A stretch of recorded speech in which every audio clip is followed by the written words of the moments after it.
সকলকে পুনরায় স্বাগত আজকের এই নতুন ভিডিওতে। তোমরা কেমন আছো? আশা করছি হয়তো বেশ ভালো আছো। তো নেক্সট ভিডিওতে আসছে গাইডেন্স অ্যান্ড কাউন্সিলিং কাকে বলে সে সম্পর্কে ভিডিও। তবে তার আগে গাইডেন্স অ্যান্ড কাউন্সিলিং কাকে বলে বা গাইডেন্স কাউন্সিলিং কী, কখন আমরা ব্যবহার করে থাকি কাউন্সিলিং বা গাইডেন্সটিকে, বা কার মাধ্যমে ব্যবহার করে থাকি সে সম্পর্কে তো হালকা বেসিক ধারণা থাকা প্রয়োজন। তো গাইডেন্স কাউন্সিলিং অর্থাৎ নির্দেশনা ও পরামর্শতা। নির্দেশনা, আমরা ছোটোবেলা থেকে জন্ম থেকে মৃত্যু পর্যন্ত কারো না কারো নির্দেশনা নিয়ে রয়েছি। যেমন ছোটোবেলা থেকে বড় পর্যন্ত সর্বদাই বাবা মা সন্তানদের নির্দেশনা দিয়ে রাখেন,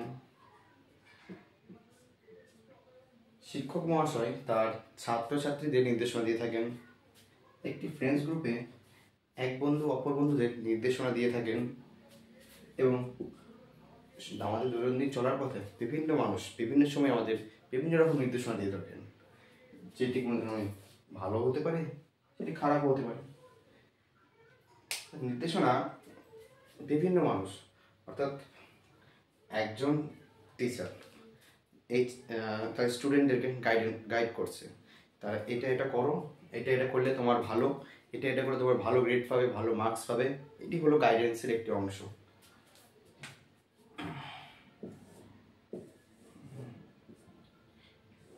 গাইড এবং পরামর্শ, গাইডেন্স এবং পরামর্শ অধিকাংশ ক্ষেত্রে প্রায় সেম, কিছুটা আলাদা হলেও প্রায় অধিকাংশ ক্ষেত্রে প্রায় সেম।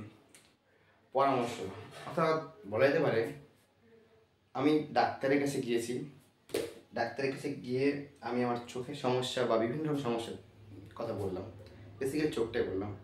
তো ডাক্তার আমার আই টেস্ট করলো, করার পর সে আমাকে বিশেষ কিছু ড্রপস দিল এবং এই চশমাটা সাজেস্ট করলো যে তুমি এটা পড়ো, এটা পড়লে তোমার সমস্যার সমাধান হবে।